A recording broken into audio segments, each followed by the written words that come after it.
Sarek eta Etxeratek mobilizazioak egingo dituzte abuztuaren 2an Hego Euskal Herriko 11 hondartzatan, konponbidearen, bakearen eta elkarbizitzaren alde. Hala iragarri dute ostegun honetan Donostian egin duten agerraldian. Bizkaiako, Bakio, Ea, Laga, Laida, Lekeitio, Mundaka, Muskiz Ziarbena eta Ondarruko hondartzetan zein Gipuzkoako, Deba, Donostia eta Zarauzko hondartzetan euskal gizartearen gehiengoaren nahi eta beharrak islatuko ditugu hondar eta olatu artean. Azken urteetan antolatu dituzten mobilizazioen azken edizioa izan beharko lukeela nabarmendu dute deitzaileek. Izan ere horrek erakutsiko luke oraindik erregimen itxian jarraitzen duten presoak kalera irteten hasi direla eta konponbidearen bidean sakondu dela. Argi adierazi nahi dugu. Ezin ari gaitezkela konponbide integralaz erbesteko auziaren konponbiderik gabe. Hoiek horrela berretsi dute elkarbizitza justu eta iraunkor baten eraikuntzan lanean dihardutela eta abuztuaren 2an Hego Euskal Herriko 11 hondartzatan egingo dituzten mobilizazioak konpromiso horren isla direla. Argi utzi dute helmuga eskuratu arte lanean jarraituko dutela. Hau da, euskal preso, ieslari eta deportaturik gabeko Euskal Herria lortu arte.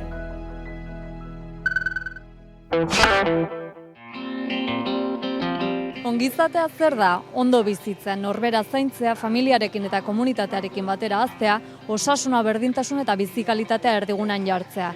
Ideia horren inguruan antolatu du Gipuzkoako Foru Aldundiak ongizatearen plaza Saguesen Donostian uztailaren 15 eta 16an. Bi egunez ongizate ikuspegi askotatik lantzeko aukera izan da. Zahartze osasuntsua, ongizate digitala, elikadura osasungarria, nahi ezten bakardadea, pantailen erabilera arduratsua edo emakumeen osasuna izan dira jorratu diren gaietako batzuk. Oro har herritarren ongizate integrala izan dute ardatz erronka kolektibo gisa. Orain arte eukitako esperientzia guztiak adierazten digulako jendeak eskertzen duela eta baita ere Gipuzkoako Foru Aldundiak topagune bat edukitzea justu gai hauen inguruan hitz egiteko eta elkarrekin hausnartzeko. Ikusten degulako elementu hauek gure bizitzetan daukala inpaktu positibo bat, ondo lantzen direnean eta gutako bakoitzaren bizitzan inpaktu positiboa daukanean aldi berean ere gure komunitatean eta gure herrian.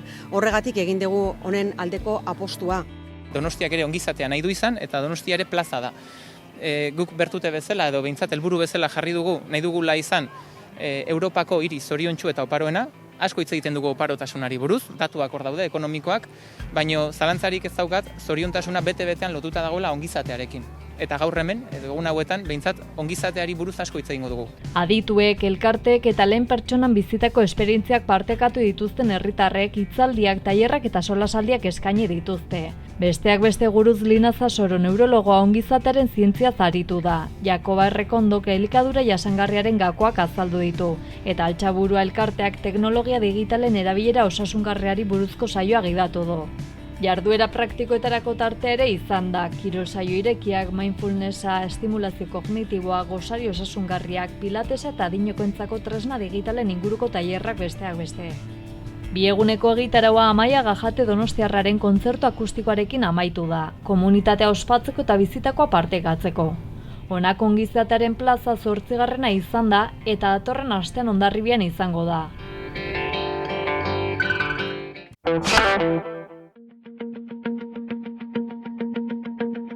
Turismoa Euskal Herrian turistifikazio bilakatzen ari da injustu. Asier Basurto soziologoak horren inguruan hausnartu du turismoa desazkundera bidaia liburuan, turismoaren kaltez, turismo ereduez eta alternatibez solastu dugu Miramarren Donostia berarekin.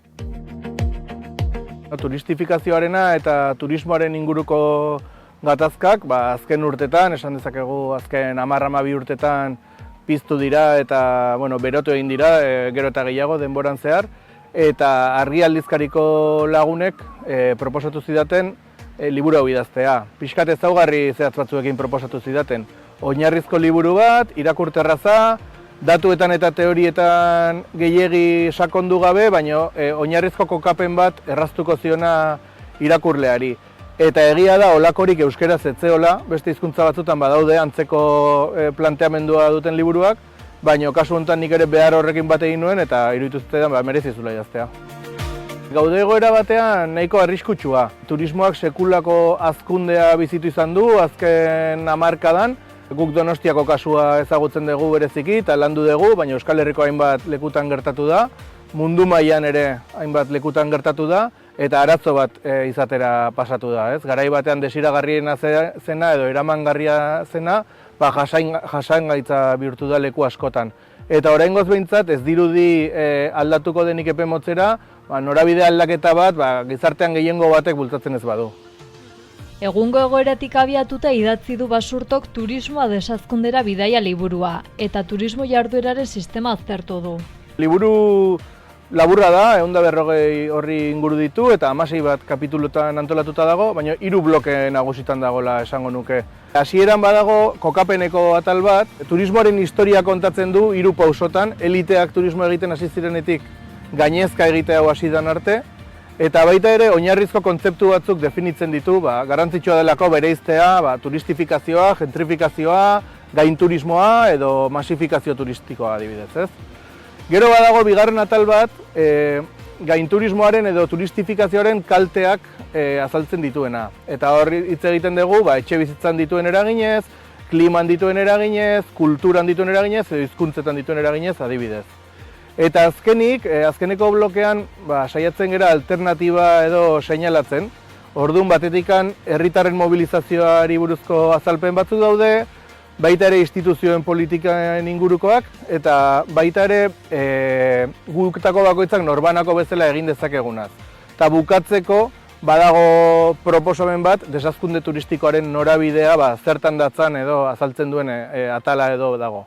Eta azken gehigarri bezala, estra bezala edo, eranskin bezala dago ustelak izeneko ataltxo bat, turismoaren inguruan esan ohi diren mantra batzuk, turismoa denontzat ona dela edo aberastasuna dakarrela bezalakoak, horiek desmontatzeko esaldi erraz batzuk proposatzen ditut. Ildo horretan egungo turismo ereduak zer nolako eraginak ditu lurraldean? Etxebizitzaren gan duen eragina da askotan nabarmentzen dena, eta ez da kasualitatea. Hain zuzen ere, gaur egun ezagutzen dugun turistifikazio prozesu hau, mundu mailan eman den kapital mugimendu handi batzuetatik dator. 2008ko krisiaren ondoren nazioarteko kapital asko hirietan kokatu da, hirietako higiezinetan inbertitu du, eta turismoa da modu bat higiezin horien balioa igotzeko. Orduan, hiriak edo lurraldeak jarri dituzte beraien artean lehiatzen, ea nork erakarri turista gehiago, bertako higiezinen eta etxebizitzen prezioak igoarazteko. Guzti hau dana monopoli joku bat inbersoreena, herritarra arruntarengan dauka izugarrizko ondorioa eta bizitzak baldintzatzera iristen da, ez? Orduan eragiten du jendeak ezin ordaindu ahal izatea alokairua, ezin hasi ahal izatea bizi proiektu bat duintasunez, bere lurraldetikan kanporatua izatea eta beste 11 ondorio. Donostian ikusi dugu, duela 10 urte, 12 urtetik ona, sekulako aldaketa eman dela, eta gero eta bizigaitzagoa bihurtu dela hiri hau. Milaka donostiar kanporatuak izan dira, hori datuetan ikusi dezakegu. Eta gertatu dena da, hortaz ere ohartze progresibo bat. Bizilagunekin plataforma 2018 urtean sortu zen, lehenago bazeuden ahots kritikoak eta gure plataformak orduan hartu zuen forma, eta momentu hartan ero batzuk bezala eta muturreko iritzia zuten batzuk bezala tratatzen gintuztenek, gaur egun onartzen dute zentzuzkoa dela turismoa ez gehiago haztea eskatzen dugun hori, eta nik uste dut gizartearen zati handi bat hiri honetan dagoeneko konturatu dela gehiago hazteak kalteak dakartzala onurak baino gehiago. Bada indarrean dagoen turismo ereduak ezkatuta herritarrak antolatzen hasita daude. Donostian esaterako bizilagunekin plataformak hainbat mobilizazio eta ekintza egin ditu. Besteak beste kontzientzia kritikoa garatu eta bestelako turismo eredu bat aldarrikatzeko. Herritarren gehiengo bat ohartu da ez dela komeni turismoa gehiago haztea. Orduan, horrek badu eragin bat ere erakunde publikoak kudeatzen dituztenengan. Beraien botoak ere jokuan daudelako. Baina aldi berean ez daztu behar turismoaren lobia oso indartsua dela, oso boteretsua dela, eta Donostian batzuk diru asko irabazten ari direla. Bai etxe bizitzarekin, bai eraikuntzarekin, bai ostalaritzarekin eta beste negozio askorekin. Orduan, horiek ere presionatzen dute erakunde publikoetan. Orduan, gaia edo arazoa konpondu baino gehiago askotan aldatu nahi dena da jendearen iritzia eta sensazioa aldatu nahi da arazoa bera baino, ez? Orduan, ikusten dugu keinu asko daudela, badagola makillaje operazio bat, baina ez dagola norabide bat erabat determinatua desazkunde turistikorantz eta hazkundea mugatzeko neurri eraginkorrik ez dela hartzen. Testuinguru honetan zein da turistifikazioaren alternatiba? Alternatiba da desazkunde turistikoaren aldeko autua egitea. Bueno, lehenengo, egin behar da, gai honen inguruan eztabaida sustatu.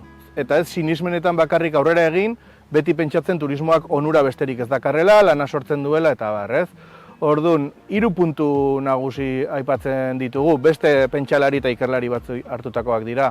Lehenbizi, turistifikazioari muga jarri behar zaizkio. Topeak daude, pasa ezin diren marrak, eta horiek bihurtu behar dira lege eta bihurtu behar dira politika. Eta ari naiz esaten, hegaldi kopurua mugatu, toki natural batera bisitari kopurua mugatu, hiri batean hotel kopurua mugatu, eta antzekoak egin behar direla. Bigarrenik, egin behar da, turismo sektorea bera berpentsatu. Batetikan, lan baldintza duinak bermatu behar dira sektore horretan. Ezin da izan, sekulako aberastasuna sortzen egotea, batzuk milioiak eramaten egotea, eta bitartean turismoko lan gehienak prekarioak izatea, eta egotea, batez ere jende migratua gaztea eta emakumeak, esplotazio egoeran turismo sektorean, ez? Eta hor, baita ere, beste sektore batzuk indartu nahi ditugunez honen parean, erraztu behar dira, bai langileak eta bai enpresak, turismo sektoretik beste sektore batzuetara pasatzea. Hortako politika aktiboak jarri behar dira praktikan. Eta hirugarrenik, opor eredu berri bat asmatu behar dugu. Eta hor ez naiz ari bakarrik gutako bakoitzak egiten ditun oporrak individualki sello berdea duen hoteletara juteko autua egiteaz. Ari naiz gehiago esaten, beste modu batera bizi behar degula gai hau. Uste dut oporrak, deskantsua eta leku aldaketa bizitzea positiboa izan daitekela pertsonen bizitzan, hori aitortu dezagun, baina bidaien kontua, goazen bidaiatzea gutxiago eta goazen bidaiatzea hobeto. Hegazkina ahalik eta gutxien hartu behar dugu, oso kaltegarria da planetarentzat eta gure bizi ereduarentzat ere. Pisu turistikoak nik uste marra gorri bat direla, ezin dira zapaldu, baina lortu behar dugu, gaur egun urtean astebete etxetik kanpo pasa ezin duen jende guzti horrek bidaiatu ahal izatea, eta urtean bidaiez enpatxatzen diren guzti horiek gutxiago bidaiatzea. Orduan, nik uste beste eredu batzuk pentsatu behar direla modu kolektiboan, enpresa mota berriak eta kapital globalaren hain menpe ez dauden eredu batzuk, eta gizarte behar bati eta desio bati erantzungo diotenak. Nik uste industria turistikoak ez dula egin nahiko hausnarketa honen inguruan, erakunde publikoetan hasten ari dela, baina oraindik ez da nahiko determinazio heldu eta ez da heldu desazkunde turistikoaren bidea. Eta gizarte mugimendua berriz oso piztuta dagola eta oso hartuta dagola kontu honetaz. Pasadan udazkenean egin genituen Euskal Herriko desazkunde turistikoaren aldeko topaketak Donostian, 80 pertsonatik gora eta 10 mugimendu elkartu ginen. Eta, konturatzen ari geha, Urdaibaiko Guggenheim proiektuan inguruan gertatu dena, Aroztegiaren inguruan gertatu dena Baztanen, edo hiriburuetako aldezarretan gertatzen diren pila bat gauza, konektatuta daudela, turistifikazioarekin, etxe bizitzaren arazoarekin, eta hor mugimendu asko saretzen ari gera. Eta gizartea ere konturatzen ari da, orduan nik uste dut uda honetan hazkundeak jarraituko duela, baina aldi berean jarraituko du erreakzio herritarrak, eta 2 urte barru espero dut norabide aldaketa bat bizitzen egotea.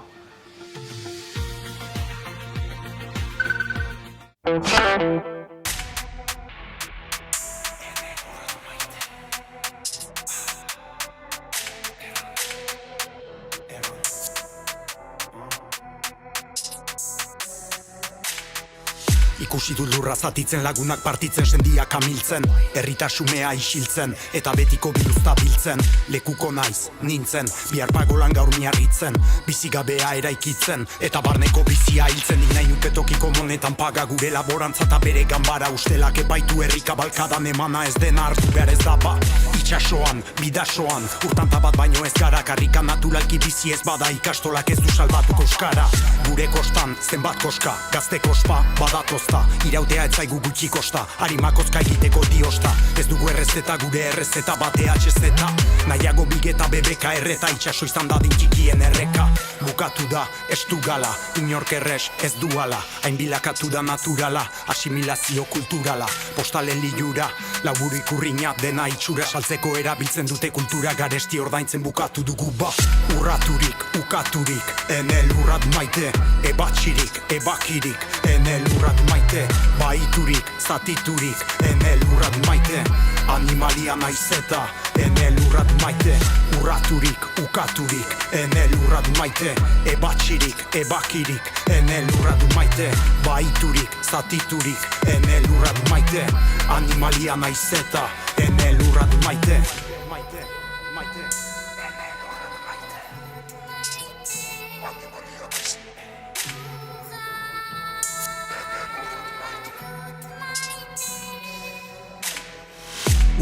Urtero uda dator bero gehitu 3-0 Kliente elitistak dabiltza ostatutan ta gugira haien bezero Sasoiko lanero prekario bat edo besterik baldin bada bego Iparretik inbasio badator, ta egotik ez dugu deus espero Neguan hilerri loleku isila, udan dena berri Mercedes apila Lehen ziren baserri gauluzko bila, hemen herriz herri ustu da gurpila Izarren dirdira glamurra desira, herrixume hila Urtetan begira, egon gira tira, ta orain heldu dira joan gabe bila Ez da, egoera zaildu kezka, gainera etorri zaigu lurra Beharko ginuke zaindu, baina sosa da saindu Denborak nahi baitu egon gira zaigu, hemen ez da kointzidentziarik Diruak ez du kontzientziarik, eta jendeak dirua nahi du Oroi dutu saian, herri egin nahian zebiltzan garaian Ta orain zenbatek ez zote daukaten bigarren etxe baten daian Hemen ez gira sartzen denak, baina lekua du behar duenak Ireki ditzatela mugak ta moztu Pariseko trenak Urraturik, ukaturik, enel urrat maite Ebatxirik, ebakirik, enel urrat maite